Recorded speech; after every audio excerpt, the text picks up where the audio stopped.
YSRTP అధినేత్రి Sharmila CM KCR పై ఘాటు వ్యాఖ్యలు చేశారు. నిర్మల్ జిల్లా బైన్సా మండలం వానల్ పహాడ్లో వైఎస్ షర్మిల పాదయాత్రకు గ్రామస్తులు ఘన స్వాగతం పలికారు. ఈ సందర్భంగా సీఎం కేసీఆర్ జన్మకు ఒక్క మాట కూడా నిలబెట్టుకోలేదని, తెలంగాణలో రైతుకు విలువ లేకుండా పోయిందని, రుణమాఫియాని రైతులను మోసం చేశారని తీవ్రస్థాయిలో విమర్శించారు. రాష్ట్రంలో ఉద్యోగాలు లేక నిరుద్యోగులు ఆత్మహత్యలు చేసుకుంటున్నారని, అయినా ముఖ్యమంత్రితో కనీసం చలనం కూడా లేదని షర్మిల ఆందోళన వ్యక్తం చేశారు. ఎవరి కష్టంలోనైనా పాలు పంచుకుంటున్నారా? మరి దేనికున్నాయి పైసలు? కనీసం పెన్షన్లైనా చక్కగా ఇస్తున్నారా? భార్యకిస్తే భర్తకి ఇవ్వరు, భర్తకిస్తే భార్యకి ఇవ్వరు.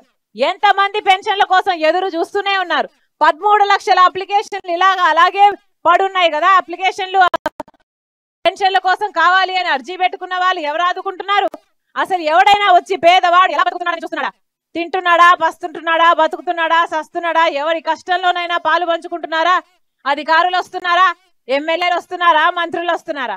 మరి ఓట్లేస్తే కదా గెలిచింది వాళ్ళు. మీరు ఓట్లేస్తే కదా గెలిచింది. ఆ కృతజ్ఞత ఉందా? ఎవరికీ లేదు. అసలు ప్రజల పక్షాన నిలబడే పార్టీయే లేకుండా పోయింది కదా.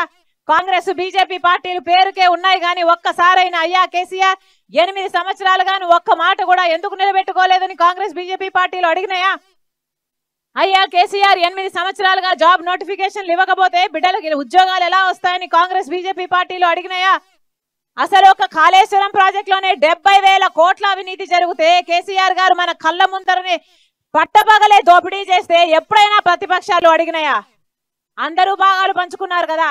వాళ్ళు నోరు మూసుకోవడానికి వాళ్ళు కూడా డబ్బులు ఇచ్చారు కదా. అంతా రాజకీయాలే చేశారు కదా.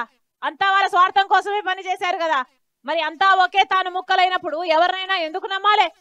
ఈ రోజు రాజశేఖర రెడ్డి బిడ్డ వైఎస్ఆర్ తెలంగాణ పార్టీ అని రాజశేఖర రెడ్డి గారి పేరు మీద ఒక పార్టీ పెట్టింది అంటే ఎందుకు పెట్టింది? ఎందుకంటే ఈ రోజు తెలంగాణలో అసలు మాట మీద నిలబడే నాయకుడే లేకుండా పోయాడు కాబట్టి. ఎందుకంటే ఈ రోజు తెలంగాణలో అసలు ప్రజల కోసం నిలబడి కొట్లాడే పార్టీయే లేకుండా పోయింది కాబట్టి. ఎందుకంటే రాజశేఖర రెడ్డి గారి సంక్షేమ పాలన ఎక్కడా కనిపించకుండా గల్లంతైపోయింది కాబట్టి రాజశేఖర రెడ్డి బిడ్డ వైఎస్ఆర్ తెలంగాణ పార్టీని పెట్టింది. ఆలోచన చేయండి అన్న, ఇది ఇల్లులు కట్టే ప్రభుత్వమా కేసీఆర్ ప్రభుత్వం? ఇది రుణమాఫీ చేసే ప్రభుత్వమా? ఇది ఉద్యోగాలు ఇచ్చే ప్రభుత్వమా? ఇది పెన్షన్లు చక్కగిచ్చే ప్రభుత్వం?